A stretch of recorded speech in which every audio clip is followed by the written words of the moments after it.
Ada brand yang memang dia baru mulai dan stage-nya adalah bakar duit dan tujuan dia bukan profit, kita nggak akan bisa melawan mereka. Karena banyak brand yang tujuannya bukan profit, tujuannya to become number one. Ya kan, lu mau ikutan gila, goal kita nggak sama. Dengan menggunakan AI, mereka bisa menggunakan agents, bisa menghasilkan video dalam jumlah yang masif, apa aja laku, pokoknya asal upload, nggak pakai iklan. Upload, tinggal tidur, laku. Kita udah cek fiktif pun, kita nggak kirim, toko kita kena. Kalau kita punya performanya makin rendah, kita di-ban. Bahkan kalau kita tetap kirim, kita dianggap sebagai fake order. Dan sampai sekarang nggak ada solusinya.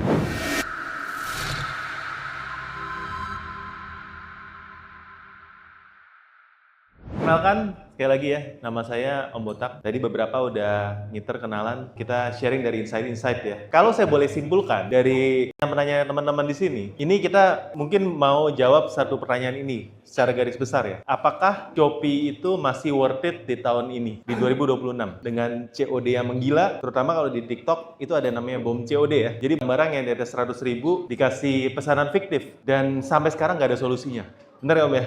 Nggak ada solusinya. Kita udah cek fiktif pun, kita nggak kirim, toko kita kena. Kalau kita punya performanya makin rendah, kita di-ban. Bahkan kalau kita tetap kirim, kita dianggap sebagai fake order. Kalau kita nggak nyalain COD, orderannya sepi. Padahal yang kena itu biasanya toko-toko yang nyalain COD, barangnya di atas 100.000 dan nyalain GMV Max. Dimana ya GMV Max dan COD sebenarnya bisa dibilang wajib untuk yang mau jualan. Jadi serba salah sekarang. Tadi kita juga bilang soal margin, di mana marginnya itu makin ngepres. Saat ini Shopee, TikTok, dan Lazada kurang lebih sama. Fee-nya mungkin kalau bukan mall 20%. Kalau mall mungkin bisa tambah 5% lagi. Ditambah dengan komisi affiliate, di mana komisi affiliate ini sekarang makin menggila. Kalau yang affiliate-nya mau kasih kecil, nggak mau dibantuin affiliate. Dan afiliator mau affiliatein barang yang udah laku dan kasih komisi gede. Sedangkan buat UMKM, yang kita lagi merintis misalnya, yang kita istilahnya masih seller baru, gimana caranya dapat affiliate? Sedangkan affiliate baru pun maunya cuma bantuin seller yang udah gede, bisa kasih komisi gede, stoknya unlimited, dan GMV Max-nya gede. Karena nanti kita akan kepentok nanti ya, kalau udah kayak gitu sama seller-seller dari China ya, dari mainland ya, dibilang, bener ya. Gimana seller itu waktu masuk ke Indonesia, mereka udah tahu pakemnya, gimana caranya buat viral, yaitu dengan bakar duit, tentunya mulai dari TikTok dulu ya. Jadi mereka bakar duitnya dengan jual barang dengan harga yang murah, kasih komisi gede, kasih sampel unlimited, di mana videonya nanti dikasih GMV Max dengan budget yang gede. Setelah TikToknya naik, mereka akan rame juga tokonya di Shopee, karena memang algoritmanya seperti itu. Algoritma konten di mana kalau kita lihat kontennya satu dan kita suka, lalu kita nontonnya agak lama sedikit, 5 detik lah misalnya. Lalu kita akan dikasih sama platform konten yang kedua dari afiliator yang beda, tapi keranjang kuningnya sama ya produknya. Kalau kita nontonnya agak lama lagi, dikasih konten ketiga. Lu tadi nggak mau beli, jadi akhirnya beli. Yang tadinya cuma scroll iseng. Tapi untuk bisa seperti itu, kontennya harus banyak. Untuk kasih sampel yang banyak, berarti modalnya harus banyak. Apa yang kita lakukan salah? Mungkin karena bisnis model kita itu nggak siap dengan gaya yang memang lagi terjadi saat ini. Jadi kalau saya mau bagi jadi 5 tahap dalam jualan online. Tahap pertama itu kita, kalau dari sejarahnya saya jualan ya, saya tuh jualan dari tahun 2011. Jadi tahap pertama sampai 2017 lah kita bilang ya. Tahap awal di mana asal upload laku. Ya teman, kalau yang jualan lama ya mungkin Shoplo udah jualan udah lumayan lama ya. Tapi mungkin baru masuk online-nya kan baru setelah pandemi ya bisa dibilang ya. Tapi buat seller-seller lama ya mungkin Om juga ya harusnya ada seller lama ya Om ya. Apa aja laku, pokoknya asal upload, nggak pakai iklan. Upload, tinggal tidur, laku. Harga nggak usah termurah. Begitu masuk tahun 2017 itu udah eranya mall, di mana uploadnya itu nggak boleh sembarang upload ya, foto harus lumayan bagus, udah mulai iklan sedikit dari 50 perak. Dan waktu itu sellernya lebih banyak dibandingkan sebelum tahun 2017, udah tahap kedua. Tahap itu masuk ke dalam tahap ketiga, di mana tahap ketiga adalah tahap COVID. Seller yang baru join ketika udah nggak ada channel di luar yang kebuka, mau nggak mau jualan online. Tapi tahap COVID itu juga datang dengan suatu challenge baru, di mana sellernya naiknya pesat. Orderan rame, seller pesat. Buat seller lama itu momen yang panen, karena kita udah siap secara infrastruktur dan secara toko pun udah siap. Masuk setelah itu masa new normal, mungkin tahap keempat, di mana tahap keempat itu kita orderannya udah mulai stabil lagi balik. Jadi toko-toko yang tadinya jualannya cuma setengah-setengah, nggak serius, sambil give up karena jualannya udah nggak profitable. Admin fee mulai naik, tapi belum mencekek ya. Udah mulai introduce creator atau afiliator waktu itu. Live juga baru mulai. Saat ini kita ada di tahap kelima, di mana tahap kelima itu kita ada di zaman AI, teman-teman. Zaman ini ditandain dengan GMP Max, di mana tadinya iklannya itu mudah, manual ya. Iklannya gampang settingnya. Sekarang bukannya susah, tapi settingnya gampang, tapi untuk mencapai hasil yang kita inginkan susah. Karena AI ini melihat bukan cuma nilai bidding kita, tapi dia melihat dari seluruh toko kita, apakah toko ini layak untuk di-push atau enggak. Dan ini susah. Karena kalau nilai keseluruhan toko, berarti yang kita harus benerin itu apa? Satu toko itu sendiri. Dari pemilihan produk, harga jual, review, reputasi toko, ya, review produk, kesehatan toko, operasional, dan lain-lain.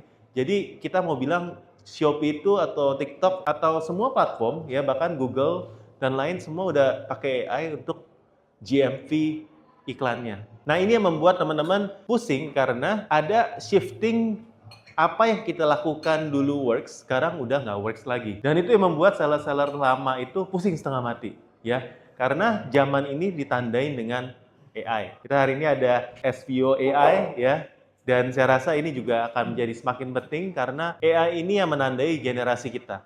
Tahun 2025 ini ada begitu banyak perubahan dan perubahannya terasa cepat sekali. Toko yang tadinya nggak mampu untuk bikin foto dan video yang bagus, tiba-tiba mereka foto dan videonya sangat excellent karena mereka pakai AI. Sedangkan kita yang belum terbiasa masih menggunakan cara-cara lama. Sehingga effortnya kita itu nggak sebanding sama hasilnya. Saat ini kita melihat bahwa di Jawa, mungkin Jawa Tengah ya, banyak yang bikin kelas. Dengan menggunakan AI, mereka bisa menggunakan agents, bisa menghasilkan video dalam jumlah yang masif untuk membuat konten-konten affiliate. Jadi konten-konten affiliate itu banyak sekali sekarang dan itu legal baik di TikTok maupun di Shopee dan mereka itu bisa jualan lebih jago daripada kita, daripada yang umum ya. Memang afiliator human yang udah ada branding itu bisa jadi top afiliator. Tapi kalau kita bilang di bawahnya itu, saya rasa kan banyak faceless account atau akun-akun yang ada mukanya tapi itu AI. Dan 2026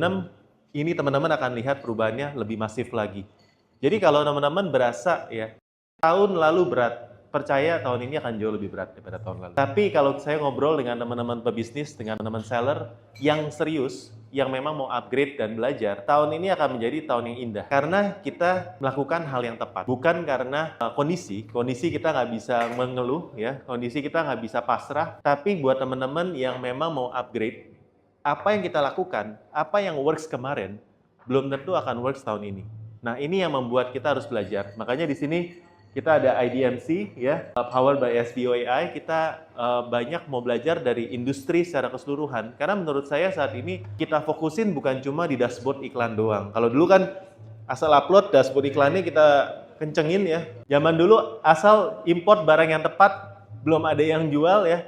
Orang mau tiru perlu waktu 1 tahun ya untuk tiru. Sekarang apa yang rame itu mungkin langsung bisa dibaca pakai AI dan mereka bisa copy itu dalam waktu yang sangat singkat. Barang Hiromu itu gampang banget dikopas dan ditiru. Bukan sesuatu yang mudah dan bukan suatu teknologi yang advance lagi untuk bisa sourcing barang. Sourcing is not an issue sekarang. Finding the product is also not an issue. Kita di Data Pinter pun kasih semua knowledge-nya secara ya, yang mau subscribe tinggal lihat barang apa yang lagi rame, barang baru apa yang rame, dengan harga berapa, strateginya kayak gimana, iklannya kayak gimana, itu bisa dilihat by data dan itu yang mungkin menjadi kesalahannya seller lokal saat ini. Ya, kalau saya mau list beberapa kesalahan seller lokal yang biasanya, pertama, seller lokal itu tidak bisa baca data. Data itu kalau kata Bro Ryan ya di Toffee Dev, data is the new oil, ya. Data is the new oil, ya. Saya tempel stikernya dari Toffee Dev itu di mesin kopi. Kalau teman setiap kali buka seller center dan yang dibuka itu hanya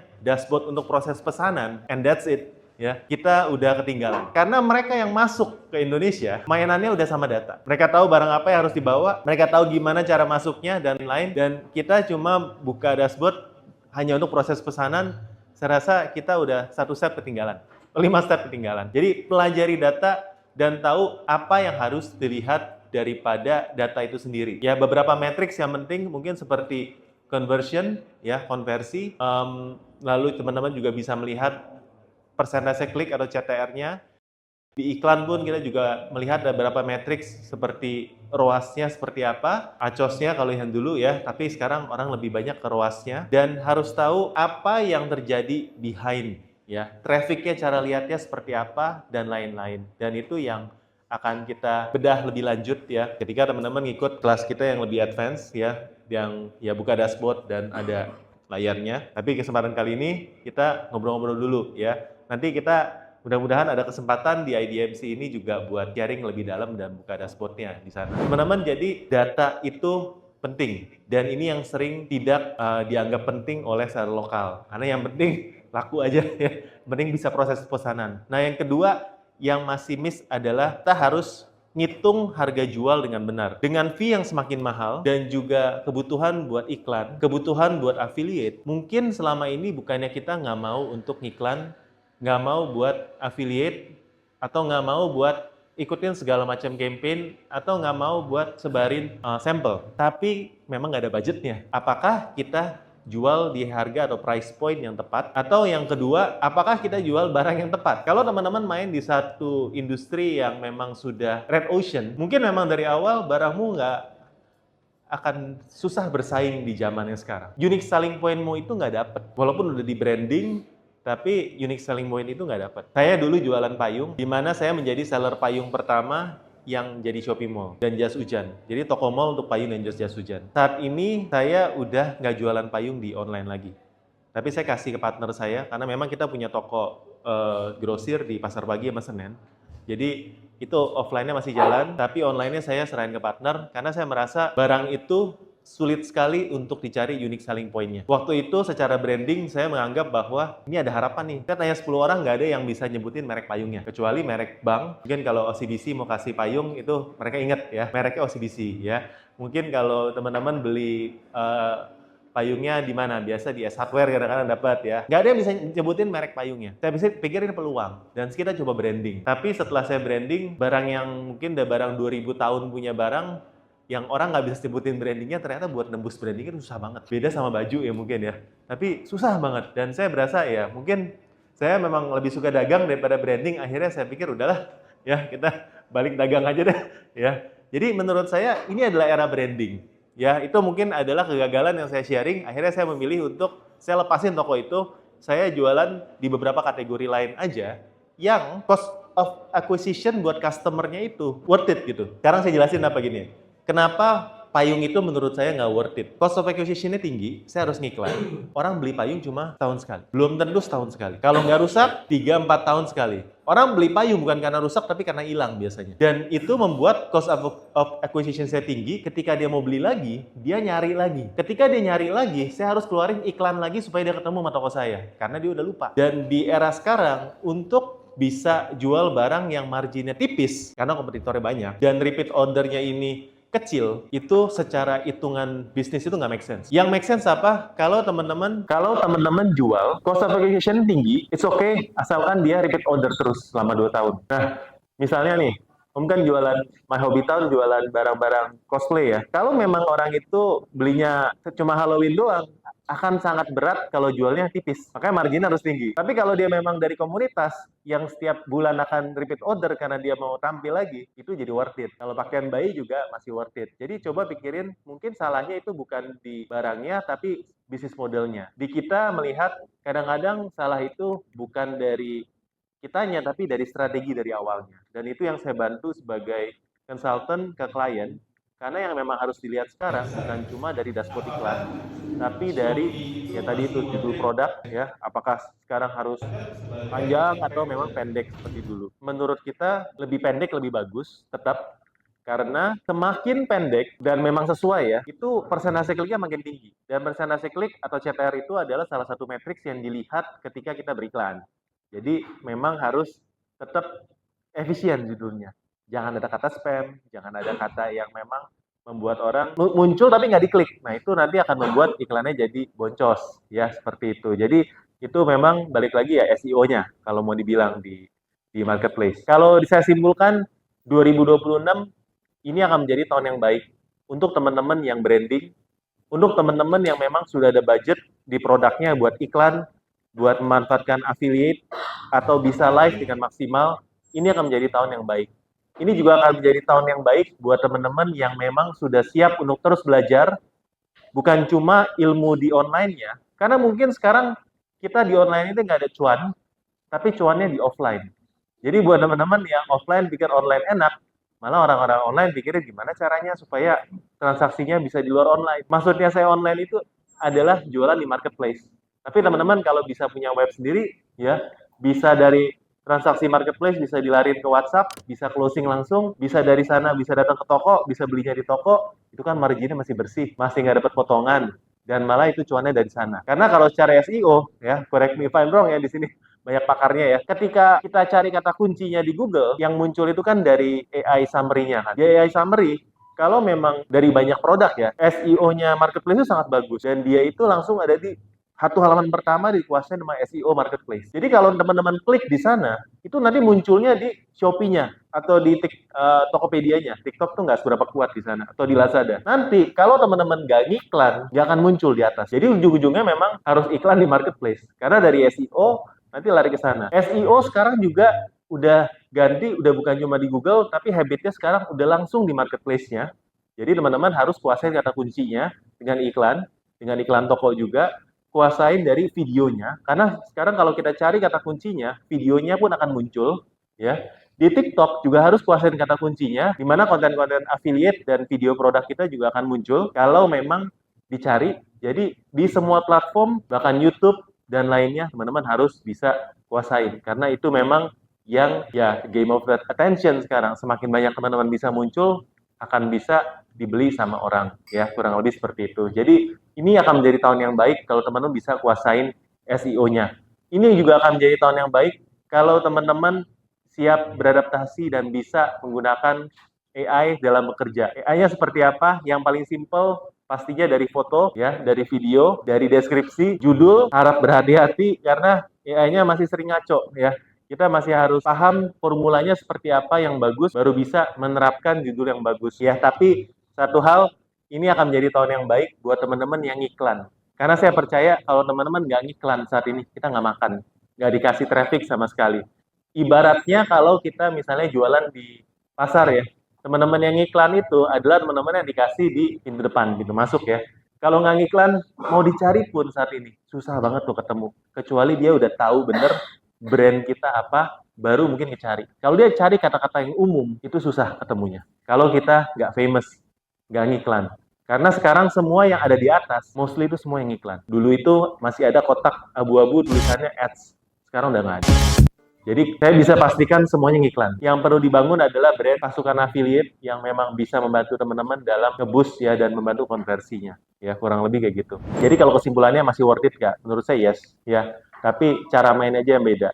Kalau teman-teman masih pakai cara main yang lama, akan sangat sulit buat growth tahun ini. Tapi kalau kita bisa adaptasi sama cara main yang baru, dan bisa mungkin dapat knowledge ya dari industri, bukan cuma dari Shopee-nya doang, teman-teman pasti bisa growth tahun ini. Karena peluangnya masih banyak, orang luar aja hobi banget ke sini karena mereka melihat peluangnya masih banyak. Harusnya kita pun yakin kalau peluangnya masih banyak sekali di sini. Saya buka buat question and answer ya sebelum kita lanjut ngobrol. Tapi saya tadi coba rangkum dari pertanyaan yang udah masuk tadi ya. Thank you. Kalau untuk the best practice ROI untuk di marketplace ya, saat ini itu berapa dan atau standarnya berapa?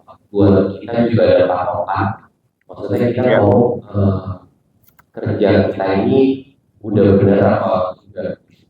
Oke, thank you Om Johan dari Soplo ya. ROI yang bagus adalah ROI yang dibudgetin sih buat saya. Jadi ROI itu nggak ada patokannya. Karena kita pun nggak tahu, pertama ya kalau dari saya, produkmu dibandingkan dengan kompetitor yang jual barang yang sama, harga yang sama. Tapi kan kita nggak tahu marginnya setiap produk atau brand atau toko seperti apa. Jadi mungkin dia bisa jual barang yang murah, harganya mahal, modalnya murah, tapi dijualnya mahal. ROI-nya bisa kecil. Jadi dia pasang budget ads-nya secara persentasenya gede. Dan dia bisa karena harganya mahal, barangnya sampah. for example ya. Tapi dia bisa sebarin affiliate sebanyak mungkin. Jadi itu satu strategi. Atau mungkin kalau dari produkmu memang barangnya berkualitas, local made ya, ada desainnya, seninya juga bagus, punya beberapa inovasi ya, misalnya handle-nya ada velcro and all that. Itu mungkin dan brandmu kan juga bagus, maksudnya secara offline presence juga banyak di mall-mall ya. Itu mungkin nilai lebihnya secara branding. Cuma mungkin budget ads-nya jadi nggak bisa terlalu besar. Mungkin. Jadi menurutku setiap brand itu punya patokan masing-masing dan memang harus dihitung. Stage setiap brand juga beda-beda. Ada brand yang memang dia baru mulai dan stage-nya adalah bakar duit. Banyak brand dari luar kayak gitu. Dan nggak tahu kapan untungnya pun, yang penting bakar dulu, kuasain pasar. Jadi ada brand-brand yang stage-nya seperti itu. Dan tujuan dia bukan profit, kita nggak akan bisa melawan mereka secara ROAS ya atau iklan ya. Karena banyak brand yang tujuannya bukan profit, tujuannya to become number one. Dan kita kalau goal yang nggak sama, akan menjadi orang gila. Ya kan, lu mau ikutan gila, goal kita nggak sama. Ya, karena dia memang tujuannya buat bakar duit, tujuan kita buat profit, nggak akan ketemu. Jadi at the end of the day, kita harus tahu ROAS kita yang tepat seperti apa, sesuai sama tujuan kita masing-masing. Ada barangmu misalnya udah stok mati, pasti ROAS-nya juga akan beda sama barang yang fast moving. Karena kalau yang stok mati, yang penting jadi duit deh, mau rugi juga nggak apa-apa. Ya, jadi itu yang biasanya kita kerjakan sama brand. Biasanya kita akan coba define ownernya itu tujuannya apa. Karena tujuannya beda, ROAS-nya pun akan beda. Tapi kalau saya mau bilang standar industri apa, ya di Shopee itu ada tabelnya. Saya mungkin karena nggak ada ini, saya nggak bisa share, tapi sebenarnya saya sering share. Ya misalnya skincare 45 ROAS udah bagus. Perfume juga mungkin sama ya segitu ya. Kalau mau dibilang bedding ya spray 15 mungkin udah bisa oke. Again itu kan rata-rata yang luas kan. Jadi mungkin sekian puluh ribu seller dibagi rata-rata ketemu segitu. Dari yang iklannya 10 juta per bulan sama iklannya ratusan juta, harusnya ROAS-nya nggak akan sama. Karena kalau kita cuma iklan 5-10 juta, ROAS-nya pasti bagus. Tapi begitu kita mepetin ke ratusan juta sebulan, dia pasti akan turun. Nah, itu pun stage-nya nggak akan sama. Jadi, nggak ada ROAS yang benar, nggak ada ROAS yang salah. Yang saya pengen bantu dari brand itu biasanya gimana caranya dengan kondisimu sekarang, kita bisa memaksimalkan potensi daripada brand, sesuai dengan stage-nya. Kalau memang selama ini iklannya 10 juta, dan dapat profit 10 juta for example, dan kalau kita gas iklannya jadi 100 juta, profitnya 50 juta, memang secara percentage profitnya turun, net bottom line-nya naik. Dan itu yang kita mau lihat dan kita mau kerjakan dari setiap brand. Gimana caranya kita ketemu di satu titik equilibrium, iklannya memang gede, tapi bottom line net profitnya itu naik. Itu sih. Nah, itu biasanya kita bahas di kelas yang 2 hari. Besok kebetulan saya ada kelas 2 hari sih, di Puri ya.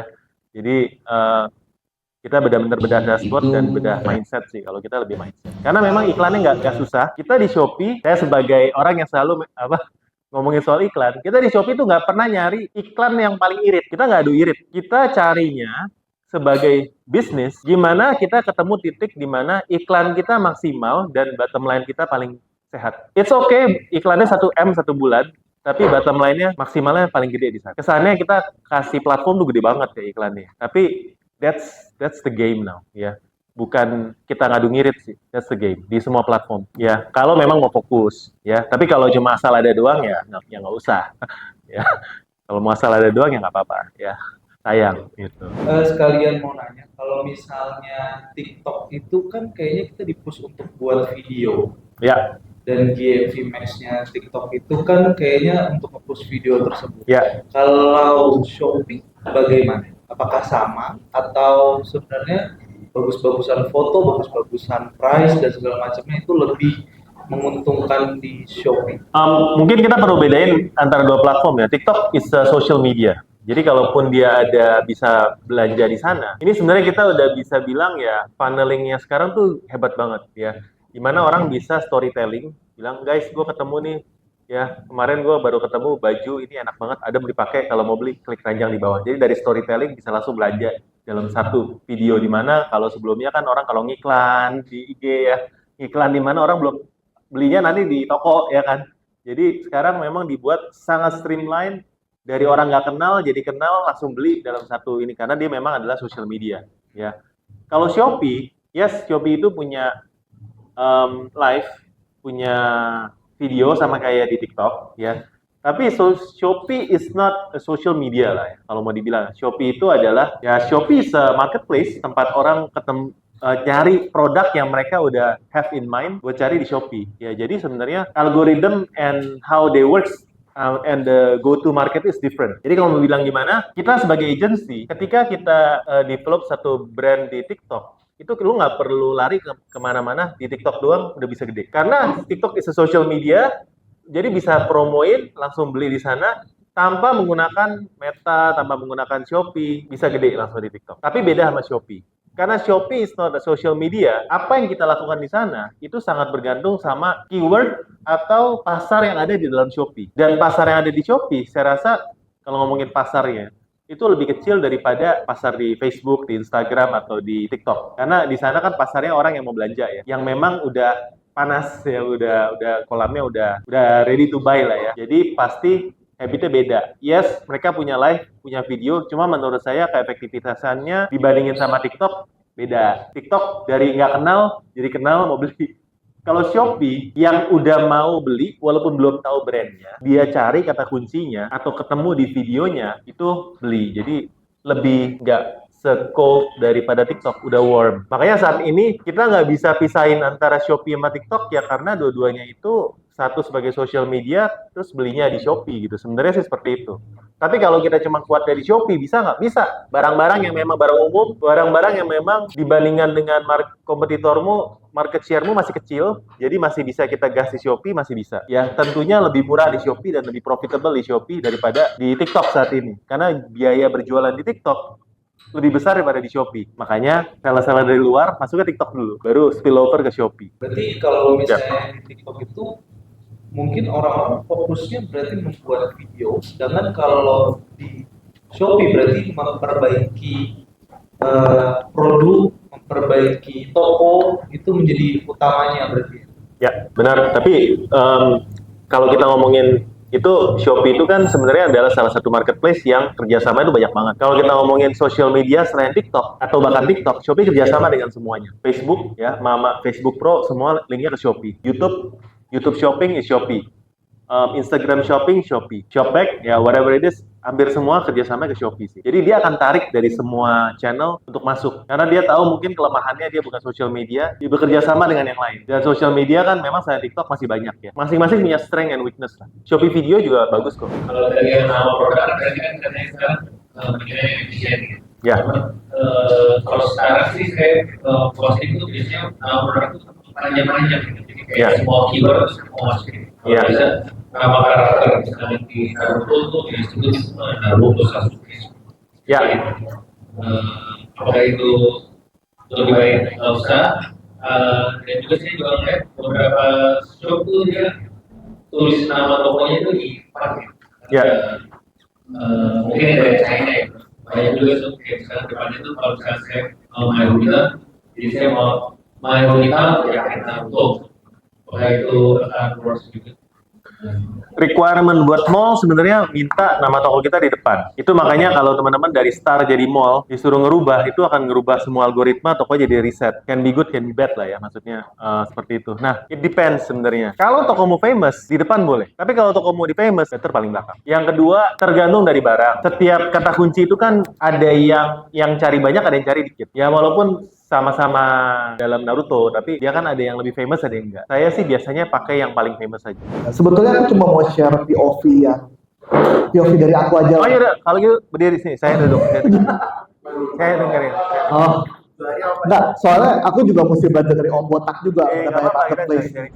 Karena kan aku Riyad, aku dari SEO, aku kebanyakan handle dari sisi managing kita punya team of dealersnya kita. Di Indonesia kita ada 250-an dealer, dan mungkin aku mau sharing bahwa kita itu 99% mainnya ads. Kita tuh udah coba tahun lalu. Kita coba main marketplace, kita buka marketplace, kita perbolehkan main di Tokopedia, main di Shopee, tapi yang ada saya setiap bulan pusing karena satu, buat kita sendiri produk kita nggak pernah promo, sedangkan kalau misalnya marketplace gila banget untuk kasih promo gitu. Itu jadi yang buat kita tuh sulit sekali. Kedua adalah potongannya tadi ya, kalau kita lihat potongannya kan cukup besar. Setelah kita main, kita juga ngelihat bahwa kita punya algoritma iklan jadi jelek. 99% kita main meta. Jadi kalau misalnya mungkin tahu, kalau misalnya buat bapak-bapak tahu Erojan, pernah lihat Erojan, nah itu salah satu produknya kita. Satu lagi DVN, mungkin kalau ibu-ibu pernah lihat DVN, Nah, itu juga produknya kita juga. Nah, jadinya kita ngerasa waktu kita buka gerbang marketplace ini, algoritma kita iklan malah jadinya berantakan. Karena salesnya tidak terjadi di iklan kita. Jadi mereka udah chat sama kita, udah ngobrol sama kita, terus akhirnya dia ngapain? Dia search tuh, dia cari itu, mana nih yang kasih diskon murah nih. Nah, itu mungkin yang kayaknya aku harus belajar besok sama Om Botak nih. Gimana caranya ya? Supaya bisa efektif dua-duanya. Jadi itu mungkin POV-nya aku bahwa kalau marketplace-nya potongan besar itu juga jangan khawatir, kayak kita sendiri pun sampai sekarang kita masih pede, kita masih growth setiap tahunnya. Tapi kita semua main sampai sekarang masih 99% itu Meta Ads. TikTok masih berantakan karena barangnya kita kan agak mahal 999 ya. Jadi a bit difficult tuh. Kita cobain GMV Max, anjur. Murah banget lead-nya tapi nggak berkualitas. Kita coba Google lead gen apapun. Sejauh ini kita masih belum ketemu formulanya. Jadi cuma mau share aja bahwa iklan itu sebetulnya masih oke banget khususnya buat kita di Meta Ads gitu. Ya. Apa karena produkku 21 plus? Oh, karena kategorinya. Iya. Erogen agak umum. Kita ada tuh yang obat kuatnya kita ada. Tapi kalau Erogen itu testosteron booster. Jadi sejauh ini sih nggak apa-apa juga di marketplace. Awalnya oke, marketplace kita sebetulnya bagus. Tapi yang jelek jadi kita punya algoritma iklan. Karena kita nggak mensipas kan. Karena banyak toko. Kita ada 250 toko misalnya di marketplace. Jadinya tuh agak lari algoritmanya. Gitu. Ini mungkin juga at least ada gambaran gitu, cara main seperti apa. Kalau buat kita sendiri atau buat saya sendiri, saya percaya bahwa kita harus collab. Kalau kita akhirnya kerjasama atau collab sama brand namanya Wellness. Jadi kita cuma eksklusif jual produknya Wellness. Jadi DVN, Erogen itu semua brand dari Wellness gitu. Dan kita nggak jual produk lain. Jadi seperti itu sih. Jadi brandingnya di mereka. Jadi mereka yang nantinya misalnya DVN, mereka itu akan ada collab sama Luna Maya, Wulan Guritno, Sofia Lacuba. Nah itu tugasnya mereka untuk branding. Tugasnya kita ngapain? Sales. Thank you. Saya tanya, kalau di TikTok saya perhatikan sekarang banyak tren seperti virtual AI untuk jual produk. Di TikTok itu, kalau nggak salah saya baca, kalau untuk yang virtual AI sama yang maksudnya dengan orang, kalau yang virtual AI pakai virtual AI itu ditaruhnya di belakang atau mungkin malah nggak dimunculkan gitu. Secara algoritma di TikTok itu nggak keluar kalau dia pakai virtual AI. Tapi saya lihat kok banyak gitu sekarang. Jadi maksud saya apakah dengan memakai virtual AI itu di TikTok itu bisa. Virtual AI itu maksudnya pakai AI buat live atau buat di videonya? Di video. Nah, ya, AI itu sebenarnya bisa dipakai di dua. Sekarang udah bisa nge-live juga, bisa bacain komen bahkan ambil live, jadi pakai AI dan bisa buat video TikTok juga bisa. Ya jadi sebenarnya dua-duanya sih bisa. Apakah di push atau enggak? Kayaknya banyak yang bagus ya sekarang. Tapi memang kalau mau dibilang yang top performer masih manusia. Minimal yang sampai saat ini ya. Kita nggak tahu nanti akhir tahun mungkin udah beda lagi ngomongnya. Jadi memang manusia saat ini masih yang top. Jadi orang masih perlu lihat siapa di baliknya sih. Walaupun sekarang konten AI sama yang udah enggak udah hampir nggak ketahuan sih ya. Kalau yang jago banget tuh bener-bener kita nggak tahu ini AI atau enggak gitu. Ya. Ya. Jadi maksud saya ternyata yang memakai virtual video itu ternyata nggak ada masalah ya dari TikTok. Boleh. Tapi sebenarnya dia harus tandain ini AI atau bukan. Sebenarnya harusnya tandain. Kalau di Shopee pun juga ditandain kok. Kalau nge-live-nya pakai AI ditandain. Jadi harusnya mereka tandain. Aku tadi kan mau mengenai data Twitter ya. Aku kan subscribe juga. Data Twitter itu ada spending affiliate data di Shopee. Saat ini kita fokusnya dari POV-nya dari sisi riset produk sih. Jadi untuk affiliate-nya itu hanya muncul ketika minta custom dashboard-nya. Jadi kita memang fokusnya dari sisi untuk product research, bukan yang affiliate. Berarti product research bukan sales channel ya berarti. Lebih ke POV brand sih, Brand. tapi bukan affiliator. Saya bilang kan tahun 2020 memang indah ya teman-teman ya. Tapi ada tapinya. Toh yang memang join di kita punya agency sebenarnya tahun lalu pun masih growth sampai 2-3 kali lipat. Jadi menurut saya ini yang perusahaan udah established ya. Kalau yang masih baru sih harusnya cepat. Jadi peluang masih banyak, tapi teman-teman harus ngerjain stepnya dulu bener tuh. Pertama, pilih barang yang benar, pilih barang yang bisa marginnya kali, ya dari modal kali 3 lah.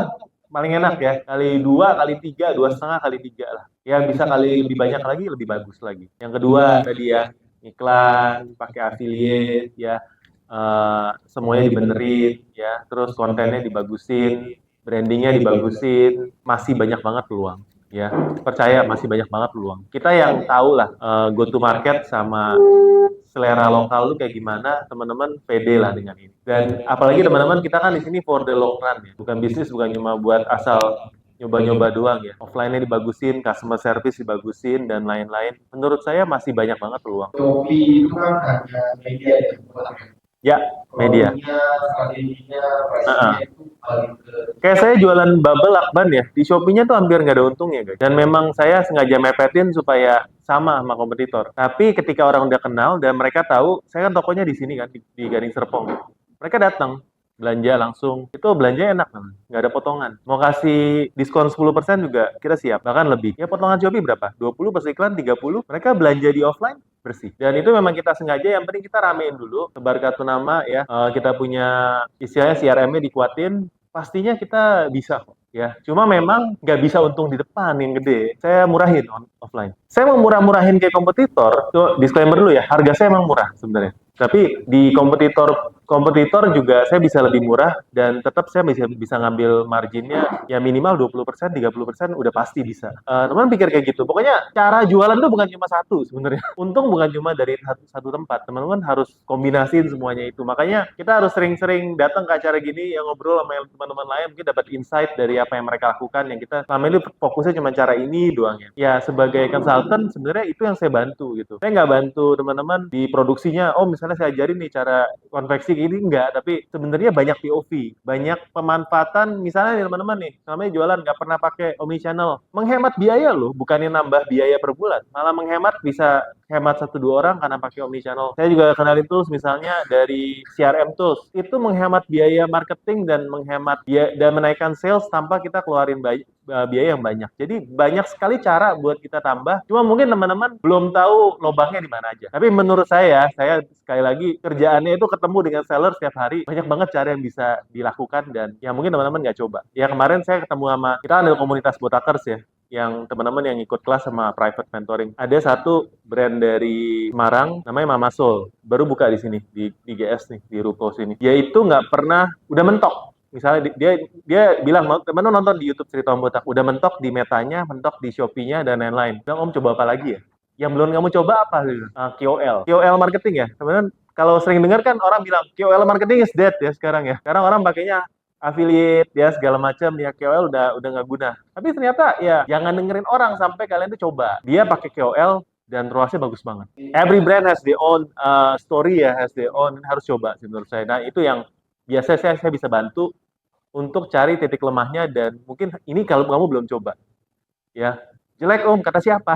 Ya, maksudnya belum tentu kamu mungkin ini works buat kamu tapi yang lain enggak gitu ya, kayak gitu sih. Jadi menurut saya balik lagi kita harus kenal dengan industrinya, karena digital marketing itu luas ya, bukan cuma di dashboardnya doang, tapi ada banyak hal di luas dashboard yang mungkin kita harus kerjain.